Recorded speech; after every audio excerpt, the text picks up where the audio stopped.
보실 성경 말씀은 요한계시록 14장 1절로 13절까지 보시겠습니다. 내가 또 보니 보라 어린 양이 시온산에 섰고 그와 함께 14만 4천이 서 있는데 그들의 이마에는 어린 양의 이름과 그 아버지의 이름을 쓴 것이 있더라. 내가 하늘에서 나는 소리를 들으니 많은 물소리와도 같고 큰 우레소리와도 같은데 내가 들은 소리는 검은 거 타는 자들이 그 검은 거를 타는 것 같더라. 그들이 보좌 앞과 네 생물과 장로들 앞에서 새 노래를 부르니 땅에서 성령함을 받은 14만 4천 밖에는 능히 이 노래를 배울 자가 없더라. 이 사람들은 여자와 더불어 더럽히지 아니하고 순결한 자라. 어린 양이 어디로 인도하든지 따라가는 자며 사람 가운데 성령함을 받아 처음 익은 열매로 하나님과 어린 양에게 속한 자들이니 그 입에 거짓말이 없고 흠이 없는 자들이더라. 또 보니 다른 천사가 공중에 날아가는데 땅에 거주하는 자들 곧 모든 민족과 종족과 방언과 백성에게 전할 영원한 복음을 가졌더라. 그가 큰 음성으로 이르되 하나님을 두려워하며 그에게 영광을 돌리라. 이는 그의 심판의 시간이 이르렀음이니 하늘과 땅과 바다와 물들의 근원을 만드신 이를 경배하라 하더라. 또 다른 천사 곧 둘째가 그 뒤를 따라 말하되 무너졌도다 무너졌도다 큰 성 바벨론이여 모든 나라에게 그의 음행을 말미암아 진노의 포도주를 먹이던 자로다 하더라. 또 다른 천사 곧 셋째가 그 뒤를 따라 큰 음성으로 이르되 만일 누구든지 짐승과 그의 우상에 경배하고 이마에나 손에 표를 받으면 그도 하나님의 진노의 포도주를 마시리니 그 진노의 잔에 섞인 것이 없이 부은 포도주라. 그러한 천사들 앞과 어린 양 앞에서 불과 영으로 고난을 받으리니 그 고난의 연기가 세세토록 올라가리로다. 짐승과 그의 우상에 경배하고 그의 이름표를 받는 자는 누구든지 밤낮 쉼을 얻지 못하리라 하더라. 성도들의 인내가 여기 있나니 그들은 하나님 계명과 예수에 대한 믿음을 지키는 자니라. 또 내가 들으니 하늘에서 음성이 나서 이르되 기록하라. 자금 이후로 주 안에서 죽는 자들은 복이 있도다 하시며 성령이 이르시되 그러하다. 그들이 수고를 그치고 쉬리니 이는 그들의 행한 일이 따름이라 하시더라. 아멘. 이 계시록 14장은 14만 4천인이 나오는데 이 14만 4천인에 대한 여러 해석들이 특별히 이단들에게는 자기 교단의 구원받을 수효다 이렇게들 말하고 있습니다. 한 군데만 아니라 여러 이단들이 그렇게들 말합니다. 14만 4천인이 누구인가 하는 점은 꼭 이제 짚고 넘어가야 되겠습니다. 먼저는 이 14만 4천에 대한 설명을 자세하게 보면 먼저는 시온산에서 새 노래를 그것도 부르는 자들로 나옵니다. 이 시온산이라고 할 때에는 예루살렘의 서남쪽에 있는 산인데 다윗성이 있던 곳이라서 이곳은 영적으로 천국을 의미합니다. 14만 4천인이라고 하는 것은 이단들이 말하듯이 딱 그 수만큼만 구원을 받는다 이런 뜻이 아니고 구원 얻은 하나님의 백성들을 상징한다고 볼 수 있습니다.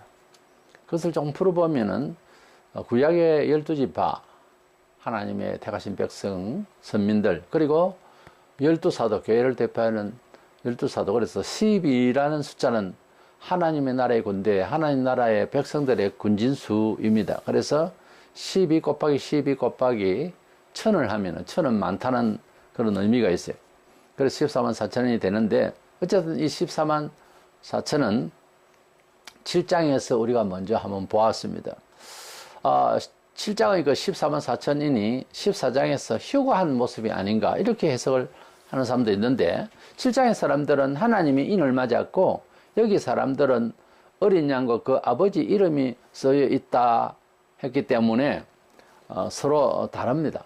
7장의 14만 4천인들은 구원받을 이스라엘을 상징하는 수였습니다.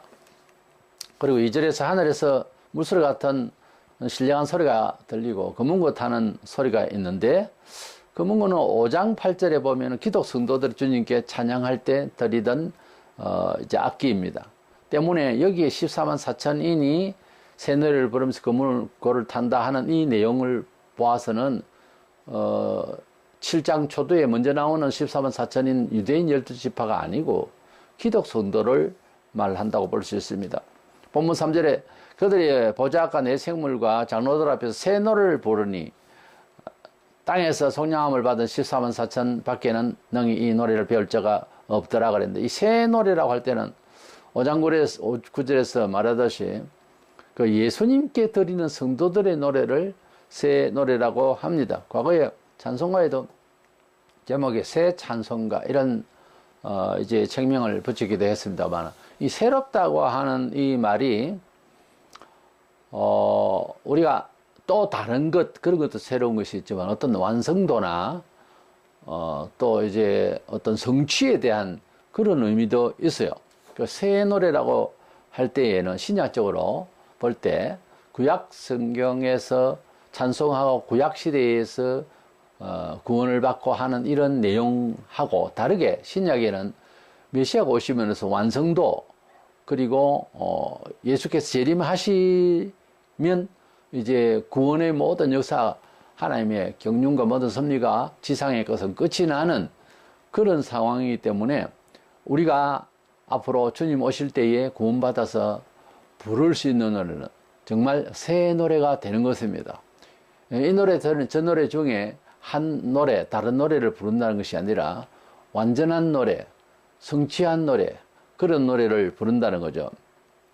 새 노래를 부르더라. 이 표현은 유대인들에게는 안 맞습니다, 원래. 그러나 우리가 새롭게 하나님 앞에 찬양을 한다는 뜻은 구약시대에도 얼마든지 찾을 수가 있고 한데, 이렇게 새 노래 이럴 때는 앞서 5장 9절에도 나오듯이 기독 성도들의 노래를 형용할 때 쓰던 말입니다. 그리고 이 노래는 어린 양의 그 인도를 잘 받던 사람들이 부르는 노래로 나오고 있어요. 좀 구체적으로 4절 5절에 보면은 이 사람들은 어린 양이 어디로 인도하든지 따라가는 자면 어린 양이 예수님이죠. 그래서 어린 양 예수님을 따라가던 자들이다. 시온산에 서서 찬양 부르는 사람들이. 그러니까 기독 성도를 말하는 겁니다. 처음 익은 열매로 하나님과 어린 양에게 속한 자들이니 그 입에 거짓말이 없고 흠이 없는 자들이더라. 그래서 처음 익은 열매라 하는 것은 구약적 배경에서는 하나님의 것이다, 그 말이죠. 하나님이 건지시고 하나님의 것이 되었다, 그런 뜻이 있고, 하나님과 어린 양에게 속한 자들이다 할 때 하나님과 할 때 하나님 가면 성부 하나님에 대한 생각을 해야 됩니다. 그 역사의 현재한 내용이 구약시대에 이스라엘 백성과 함께 하시고, 물론 삼위일체 하나님께서 다 역사하셨지만은 직접 이제 역사하시고 또 다른 천사를 통해서도 하시지만은 성부 하나님께서 직접적으로 이스라엘과 함께 역사하시는 내용이 보이죠. 그래서 하나님과 어린 양에게 할 때는, 이래 나눌 때는 우리도 성부 하나님을 믿고 하지만은 하나님과 할 때는 아무래도 유대적 어떤 이미지가 강하고, 어린 양 하면은 기독교적 이미지를 이제 떠올리게 합니다. 그래서 하나님과 어린 양에 속한 자들이다 하는 것은 율법적으로 살던 유대인이 개종해서 기독교인이 된 사람도 있고요.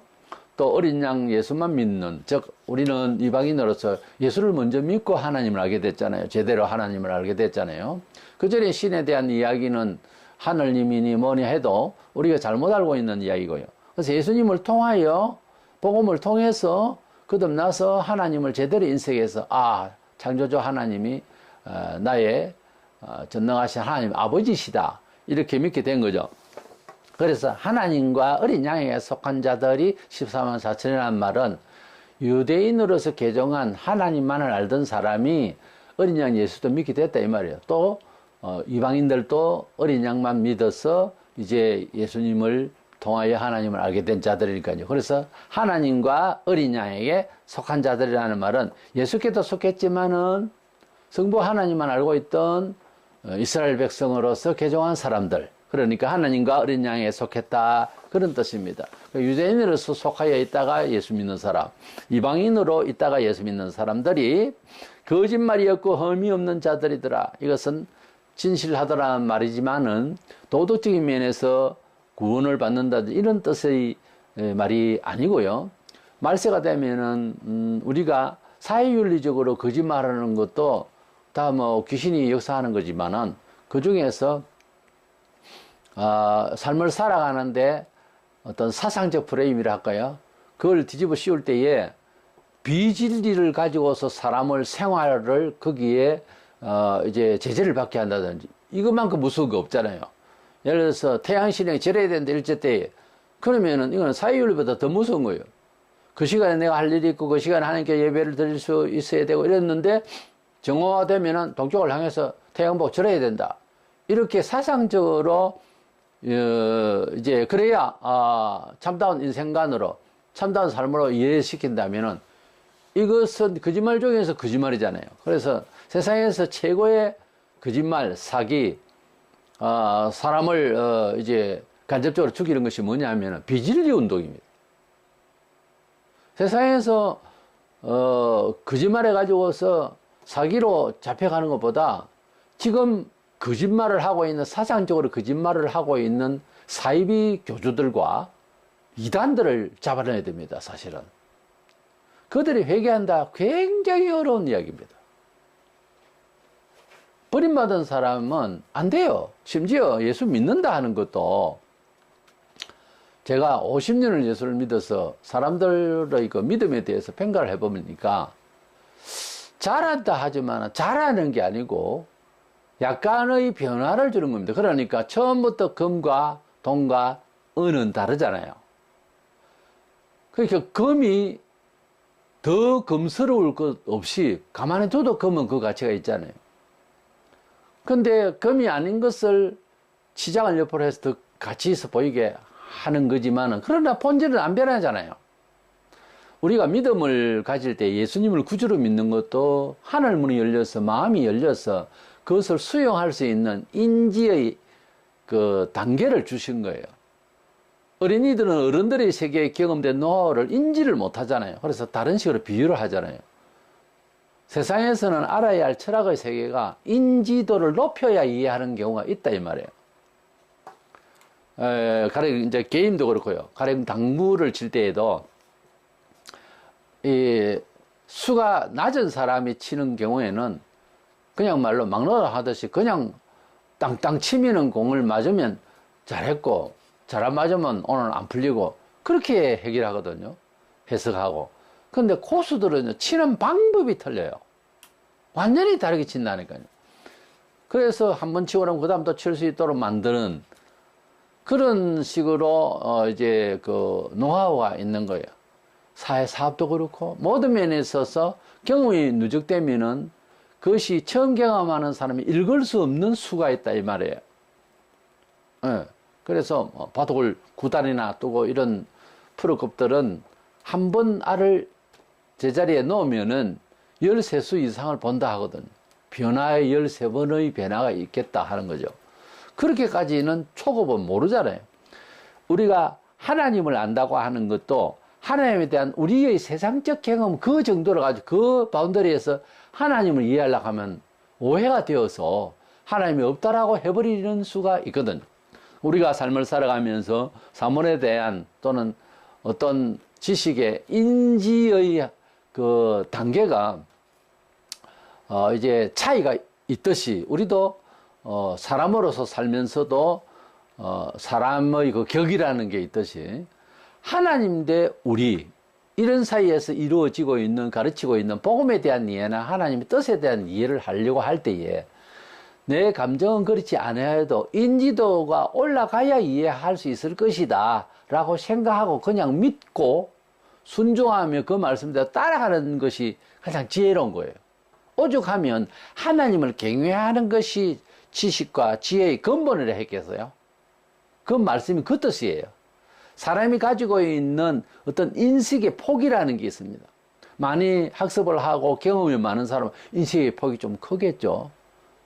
뭐 대인, 소인배 그런 말도 쓰는데 그런 거와 같이 하나님에 대해서 적어도 우리가 나아갈 때 하나님께 구하고 하나님의 뜻으로 뭘 살겠다고 할 때는 우선 내가 그만큼 학습이 되어 있지 아니하는 상황이니까 거기가 믿고 순종하는 것이 참 잘하는 겁니다.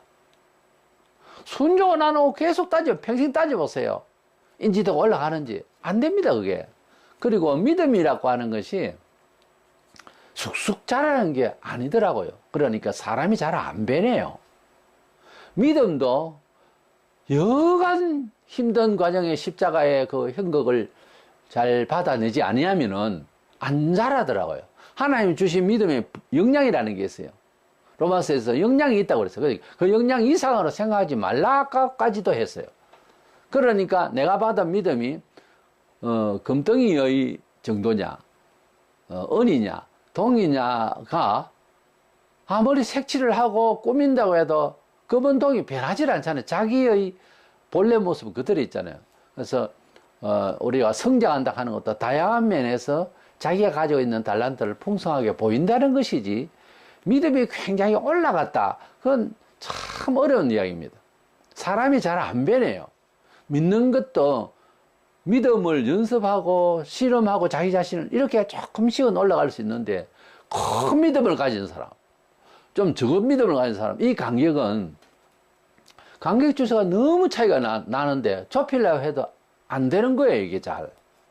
그럴 때는 그 믿음이 연약한 자를 인정을 하고 이끌어주는 기도가 필요하죠.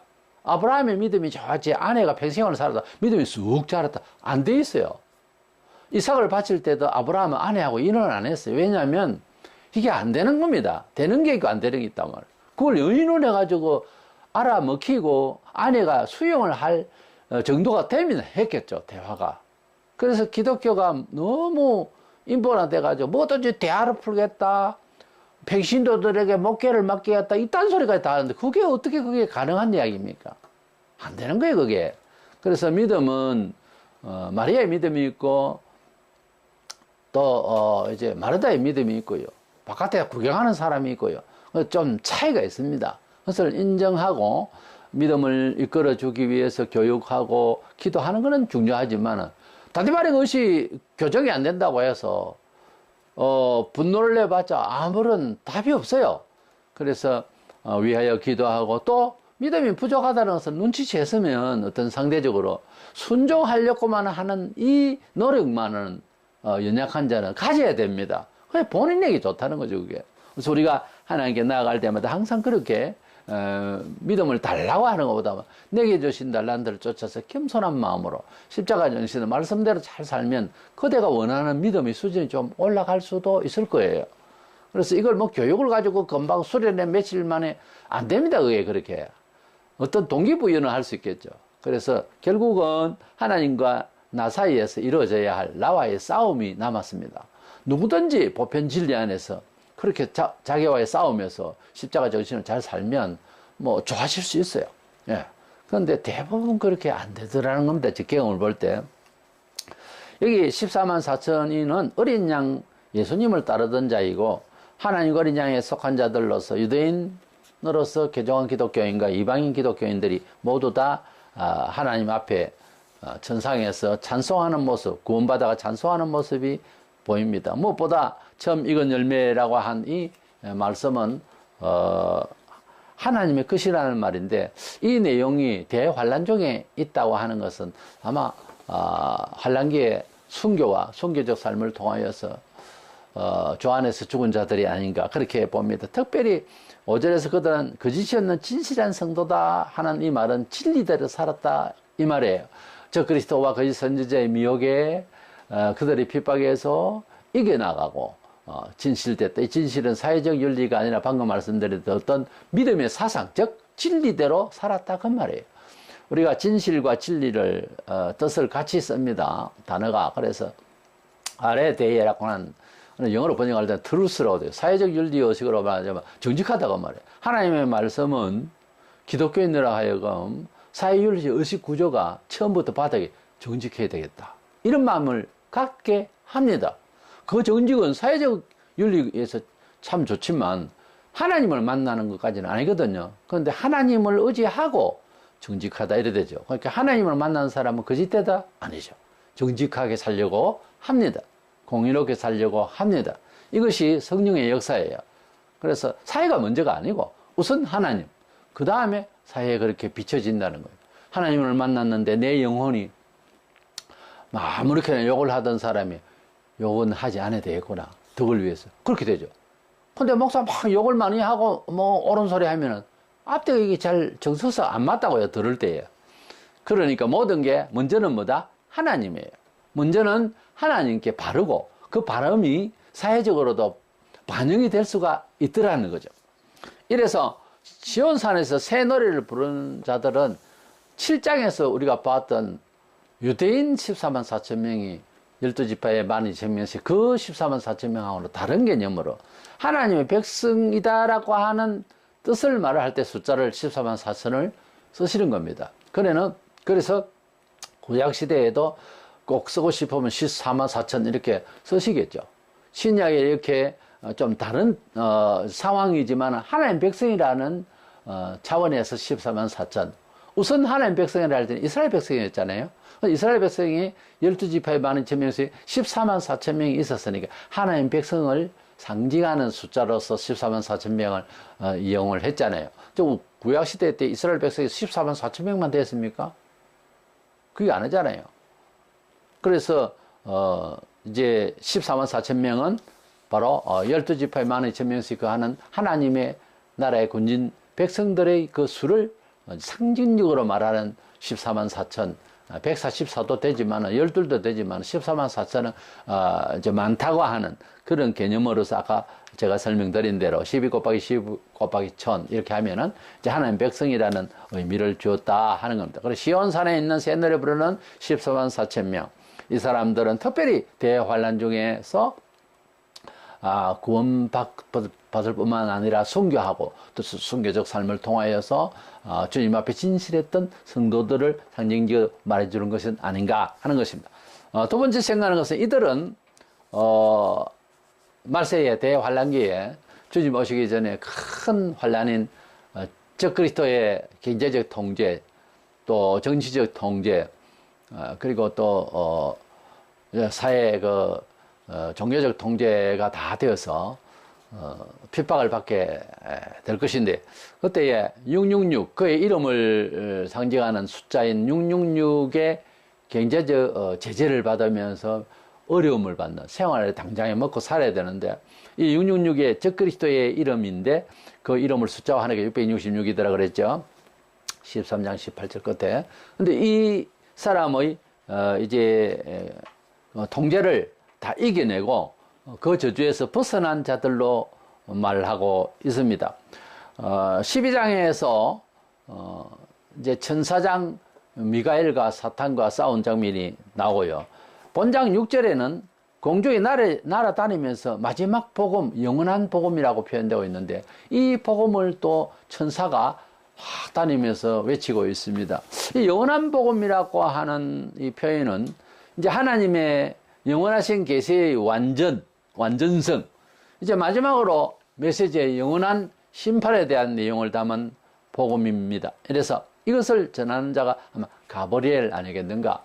그래서 신약에서 미가엘의 그 12장에서 그 모습을 보았고요. 아예 직접적인 이제 그 천사가 나타난 것을 기록하고 있고 또 가브리엘은 또 이제 예수님의 탄생을 전하고 있는 소식 전달자로서 이제 천사장이 나오고 있죠. 그래서 미가엘과 가브리엘이 나오는데 여기에는 아마 가브리엘이 아니겠는가 이렇게 봅니다. 영원한 복음, 마지막 복음을 전합니다. 복음은 실제 예수께서 탄생하신 것을 알리던 그 천사 가브리엘이 마지막 하나님의 메시지, 영원한 심판을 경고하는 메시지. 그래도 그때 회개하면은 구원받을 그러한 복음의 메시지, 영원한 메시지를 이제 공중을 날아다니면서 이제 전파를 합니다. 그러니까 우리가 최선을 다해서 복음을 전파해야 되지만은 우리가 전파하는 것 같아도 사실 성령께서 감동하셔서 우리 연약하지만 우리 성도들이라도 사람에게 복음을 전할 때는 천사의 영이 하나님의 복음의 그 신령한 영이 전하는 것이지 사람이 뭐 용기 있게 무슨 이권 문제로 이렇게 말하는 거하고는 개념이 다릅니다. 성령께서 온전히 내 사상이 아니요, 나의 꿈이 아니요, 나의 사상도 아닌 온전히 주님의 생명의 구원의 복음을 내 입술로 전할 때는 이거는 천사의 영이 전하는 것이고 성령이 역사하시는 것입니다. 그렇게 믿고 전도해야 됩니다. 왜? 그대가 지금 전하는 말이 그대의 실력과 사상이 아니라니까요. 복음은 성령으로 기록되었고 복음이 전달되고 증거될 때는 성령이 하시는 걸로 성경에 되어 있어요. 때문에 그렇게 알고 좀 더 복음을 전하는 사람으로서 당당함과 거룩함과 영광스러운 하나님의 역사를 알고 전했으면 좋겠습니다. 그래서 이 마지막 메시지의 이 복음을 이렇게 전하고 있는데요. 우리는 8절에서 큰 성이 무너질 것을 예고하고 있습니다. 이거는 마지막 때에 큰 성이 무너진다는 말은 적그리스도가 통치하고 있는 장소인 마지막 때에 지어질 환란 중에 지어질 예루살렘 성을 말합니다. 이것이 이제 무너지는 장면이 나옵니다. 이 666의 이제 번호를 받아야 생활이 되는데 이걸 통해서 좀 살아보려고 그렇게 하다가 성도들은 어떻게 하나, 그걸 안 받으면 어떻게 살지? 그건 그때 가서 해결할 겁니다. 이것을 받아서 살려고 하는 사람은 그것이 좋아서라기보다는 적그리스도를 완전히 세속적으로 최고의 이제 지혜롭고 능력자로서 인정을 하기 때문에 서로 받으려고 할지도 모릅니다. 우리는 이 경고의 말씀을 듣고 있으니까 일단은 최소한 갈등을 갖게 되겠죠. 그 갈등할 때에 오히려 하나님께서는 믿음의 역사를 해 주시는 것이거든요. 문제는 육룡직의 번호를 받으면은 고통을 받게 되고 주야로 편치를 않다는 겁니다. 우리가 예를 들어서 정당히 돈을 벌고 정당한 식사를 하고 정당한 축하를 받고 이러면 단잠을 잘 수가 있겠죠. 근데 사기를 치고 너무 걸 거짓말 해가지고 먹고 소화도 잘 안 될 것이고 잘 될 턱이 없잖아요. 속에서 양심이라는 게 움직이기 때문에 아무리 무뎌도 그리고 불안합니다. 도둑질 해놓고 편안할 수가 있습니까? 우리가 하나님의 백성이라고 하는 것은 정서상 영혼 상태를 말을 할 때는 성경에 있는 대로 자유함이 있어요. 영혼의 자유라는 게 있습니다. 영혼의 자유함이 없으면 온갖 짓을 다 하려고 그래요. 뭐 어디 가면 튀려고 그러고 여행도요, 어떤 면에서 방황입니다, 인생이. 예수님도 제자들도 뭐 여행 같은 거는 문화생활이 없어요. 예수님이 많은 곳을 다니신 것도 아니에요. 그저 예루살렘에서 수키로 되는 에리어에서 하나님의 거대한 복음의 역사를 다 하신 거예요. 우리 성도가 이 세상에 살면서 통계, 수치, 경험을 가지고서 진리를 뭘 터득하겠다고 하는 것은 어느 정도 것이지 그건 정답이 아니에요. 정답이 아니에요. 우리가 하나님 앞에서 어느 고요한 시간, 어느 시간, 어느 장소에서 깊은 기도를 대략 1시간만 가지고 되겠습니까? 급할 때는 10분만 해도 되지만 며칠 동안 자기를 돌아보고 더운 여름철에 땀은 찔찔 흘리면서 겨울은 겨울대로 그때의 새 사람 됩니다. 정말 그때의 그 경험은 평생 가요. 그런 시간이 있으십니까? 편안한 의자에 앉아가지고 설교해봐라 식이지. 차였는데 잘 부르네 이러고 있으니 무슨 신령한 은혜, 사람의 종기를 알겠느냐고요. 사람이 얼마나 존귀하다는 것을 본인이 먼저 아는 것이 인간으로서의 자존심입니다. 사람이 자기가 얼마나 존귀한 줄로 모르면은 어느 집 자손이며 어느 집 아버지의 자식인 줄로 자기가 못 깨달으면은 참 그 부치는 대단한 분인데 자식이 엉망이 될 때 굉장히 민망스럽고 부끄럽죠. 근본이 없는 집 자식 같으면은 그냥 종의 자식처럼 살아도 그러려니 하겠지만은 정말 괜찮은 집안의 자식은 채통이 있어야 될 것 아닙니까? 우리가 하나님의 백성이요, 하나님의 자녀라고 하는, 또는 더더구나 교회, 하나님 집이라고 하는 교회에서 직분까지 있는 사람이 채통이 말이 아닌 거예요. 이러면 됩니까? 이러면 안 되잖아요. 때문에 우리의 자존심, 우리의 존재 감각이라도 분명히 자기 자신을 잘 정립을 해서 그렇게 태도를 취해야겠습니다. 이 666의 번호를 받은 사람은 주야로 힘을 얻지 못한다고 했어요. 우리가 비록 지금 이 시대에도 주의 뜻대로 사느라고 하면은 십자가의 고통이 있지만은 마음은 편합니다.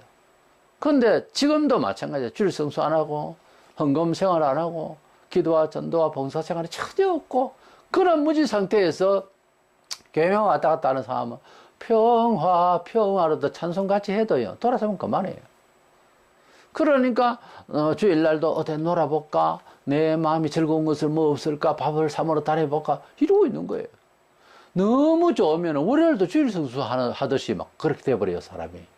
너무 주님을 사랑하고 있으면요. 수요일도 주일이건 싶고 너무 주님을 사랑하다 보면요. 학교에 갔는데도 교회인 줄 알아요. 교회 다닌 줄 안다니까요. 그만큼 이 심령이 사람을 정서상 사회의 감정을 가지게 하는데요. 우리 영혼이 하나님의 영으로 충만해야 되는 것이 신앙인과 비신앙을 초월해서요. 사람에게 좋은 거예요. 사람이 하나님의 영으로 가득한 것이 얼마나 유익한지 몰라요. 이게 안 되고 그리고 찍어 바르고 좋은 옷 입고 한다고 해서 이게 평안한 것이 아니라는 거예요. 좋은 차 타고 멀리 여행 갔다 왔다 뭐다 자기 자랑 그것도 10분입니다. 지나고 나면 끝이에요. 아무것도 안 잡히는 겁니다, 세상에. 어쩌겠으면 열심히 잘해서 노력해서 그래서 또 횡재를 만나서 또 물려받은 자산이 있어서 다 좋아도 솔로몬은 뭐예요? 전부 경험을 다 해봤는데 바람 잡는 것 같더라 그랬어요. 그 단계를 꼭 가야 하겠냐고. 선조가 다 이야기를 했으면 알아듣고 그게 마음을 안 둬야 되는 거예요. 그런데 여전히 세상 끝까지 사람들은 돈 하면서 그렇게 자기 욕심과 자기 자존심에만 빠졌어. 헤어나지를 못해요. 어쩌면 탐심과 교만은요, 또 쇠사슬에 묶인 것 같아요, 사람이. 그걸 풀려고 하면은 큰 용단이 필요해. 발목을 하나 자르더니 뭐 술을 내야 자유할 것 아닙니까? 죽는 모디가 나야 되는 거예요. 세상에서 지금까지 성경상 봐서도 그렇고 최고 행복하게 살았던 사람이 누군가 하면은 아브라함의 아들 이삭입니다. 이삭은 모리아산에서 아버지가 죽이려고 할 때 무슨 말이 나와야 되는데 아무 말이 없습니다. 아버지가 믿는 하나님, 그 하나님이 이리다 이렇게 생각한 거죠. 그 아브라함의 아들 이삭이 너무 순탄하게 살다가 정말 복되게 살다 갔어요. 왜요? 그리스도 안에서 한번 죽었거든요. 하나님 앞에서 한번 제물이 되어버렸다고. 죽은 거 마찬가지죠. 죽이려고 했으니까. 천사를 통해 하나님 말리신 것인데, 우리가 하나님 앞에서 다른 거 필요 없어요. 간접거리 다 필요 없고, 주를 위하여서 어느 날 어느 시에 그래 안 해도 살고 저리 해도 사는데 주의 뜻이라고 잡혀가고 매맞고 욕 듣고 이런 적이 있느냐고요. 그런 뼈마디가 정말 잘리던 한 그런 일이 있냐고요. 자기를 돌아볼 때. 그게 있으면 혹시 피곤하고 기도 못하고 불의하고 좀 그런 점이 있어도 반드시 복을 주세요. 반드시. 십자가의 형격이 있는 후에는 부활의 영광이 반드시 와요. 생명의 역사가 반드시 온다고. 그걸 믿고 성도들은 미래를 생각해야지. 염려해가지고 기도하는 대부분 사람들이 염려해가지고 기도를 하려고 그래요. 복 받을 거는요, 정해져 있어요, 원래. 심은 대로 거둡니다. 거룩한 영으로 심은 것은 거룩한 은혜를 받고요. 육으로 심는 자는 육을 거둔다고 그랬어요. 그러니까 우리가 하나님 앞에서 주야로, 주의 영으로 충만하고 주의 영으로 즐거워하는 그런 심령이 되기 위해서는 진리 안에서 살아야 되고, 이 세상이 원하는 저 그리스도의 영을 받은 사람들이 미혹하는 모든 세속적인 어떤 가치, 세속적으로 영위하다 싶은 모든 것으로 미혹을 할 때 이것이 하나님 뜻이냐 아니냐, 이것을 취해야 되느냐 말이야. 적어도 고민할 줄 아는 사람이 되어야 나의 자유함, 영혼의 평안함을 잃지를 않는 거예요. 그런데 그냥 막 세상에서 파도에 휩쓸리듯이 막 사니까 언제나 교회 나와도 자유함이 없고, 어디 가서 내가 이렇게 예수 믿어서 자유함이 있으니 자네도 예수를 믿게, 이 말조차 한번 못 해보는, 왜냐하면 내가 영원히 기뻐하지 못하고 하니까 그러는 거예요. 그걸 아셔야 됩니다. 12절에 보면은 성도들의 인내가 여기 있나니 그들은 하나님의 계명과 예수에 대한 믿음을 지키는 자니라. 여기도 하나님의 계명과 예수에 대한 믿음 그랬죠. 우리가 하나님을 알고 또 예수님을 구주로 믿고 있는 이 사람은 때마다 하나님께서 주시는 은혜라는 게 있어요. 그 여기에 믿음의 인내가 여기 있나니 있다는 말은 발생한다는 뜻이에요. 우리가 미리 걱정을 해서 이 세상 살이도요. 신앙생활 하는데 뭐 선교지로 간다든가 또 주의 뜻을 위해서 어떤 일을 하는데 미리 걱정을 가지고 될 일이 아니에요. 그냥 그 일을 진행하는 과정에서 주와 함께 가고 죽으면 죽으래 이렇게 가다 보면 살아요. 그런 것을 자꾸 이렇게 경험을 하다 보면은 두려움으로 하는 것이 아니고 믿음이 발생합니다. 인내가 발생해요. 뭐 인내하는 과정이야 다 힘들죠. 그러나 이것은 발생하게 되어 있습니다. 믿음이 있느니라 자동 발생입니다. 그래서 우리는 이 대환란 중에 어떻게 살아가나 걱정을 하다 보니까 휴거론이라는 게 소위 생겼어요. 사장에서 사도 요한이 성천해 가지고 영혼이 성천해 가지고 하나님 보좌에 올라가서 메시지를 받는 것도 우리 모든 교회가 올라갔다. 사장에서 예수 믿는 사람이 다 올라가 버렸으면 5장부터 뭐 하려고 읽어요. 왜 성경이 있냐고. 그거부터 답을 해보시라고요.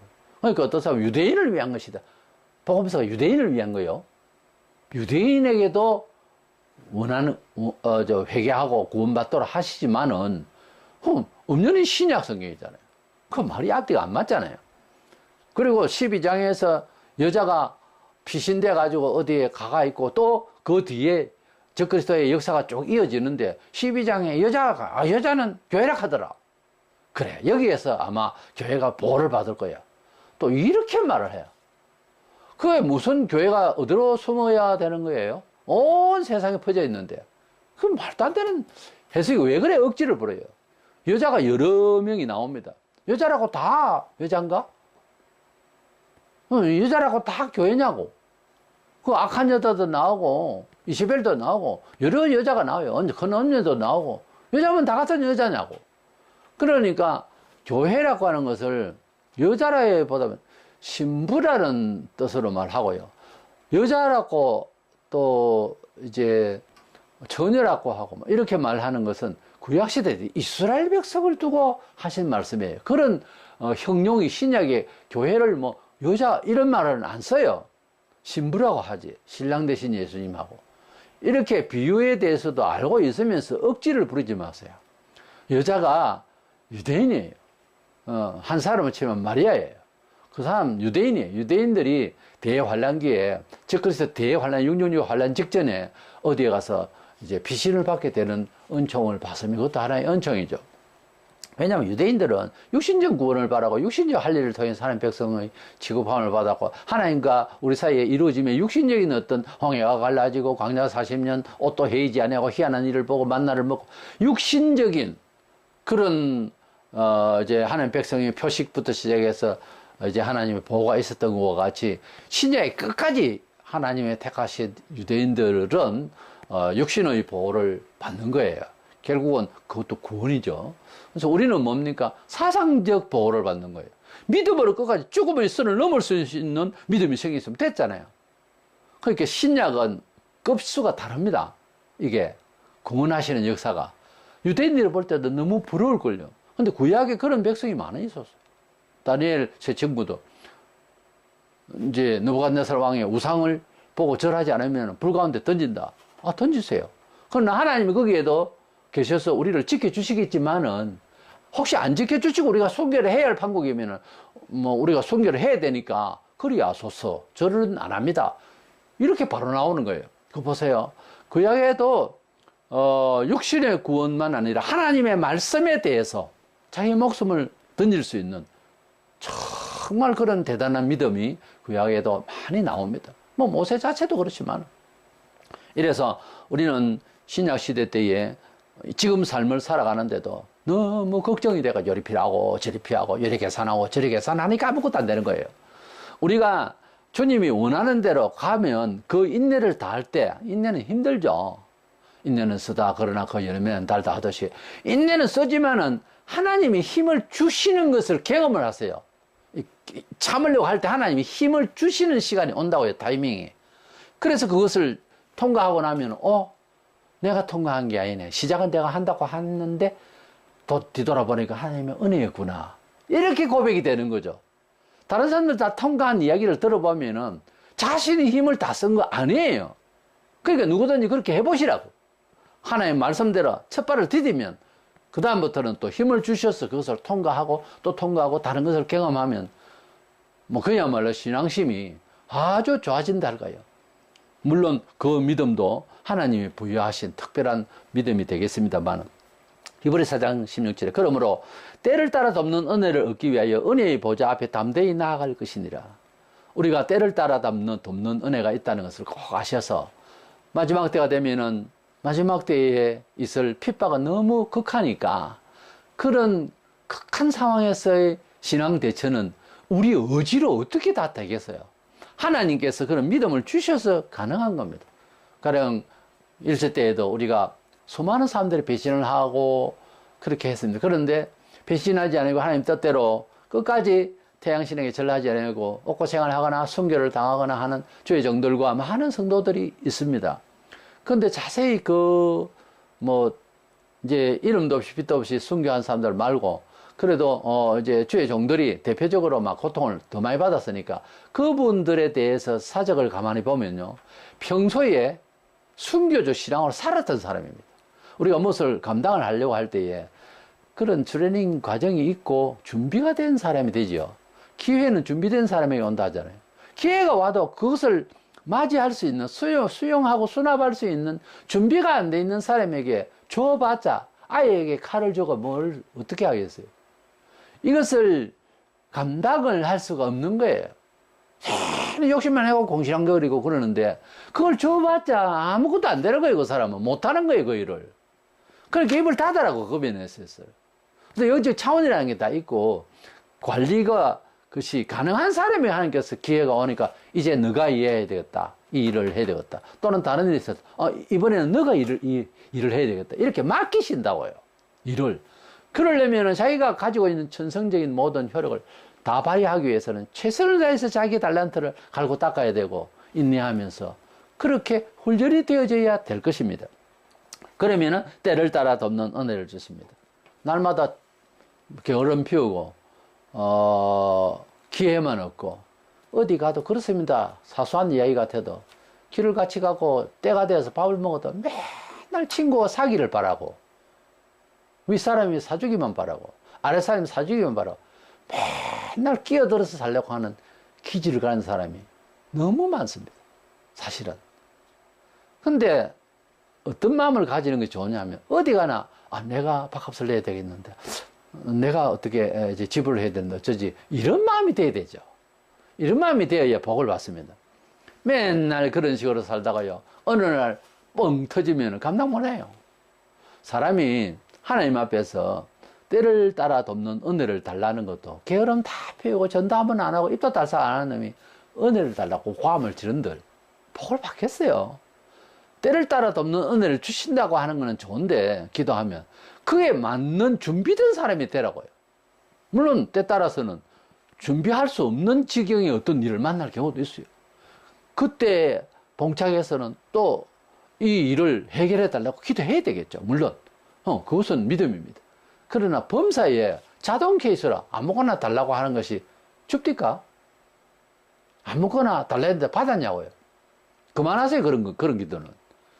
그저 구체적으로 하나님 앞에서 정말 진심 어린 기도를 안 하면 안 됩니다. 이 신앙이라고 하는 것이요. 인격적으로 말하자면 굉장히 정직한 거예요, 원래. 진지한 거라고. 떼감을 지르고 뒤집어지고 반대 어떤 날 랄랄라 하고 방언도 아닌 소리를 하고 하는 것이 중요한 것이 아니고 진리라고 하는 것, 진리를 맞이한다는 것은 굉장히 사람으로 하여금 MRI 찍듯이 내 자신을 참 진지하게 돌아보고 깔끔하게 새롭기를 바라는 그런 마음이에요. 그게 안 되고 퍼덕거리면 그는 우상심리입니다. 하나님을 우상으로 만드는 거예요. 13절에 종말에 처한 우리에게 위로 언약을 주시는데 주 안에 죽은 자들은 복이 있다 그랬습니다.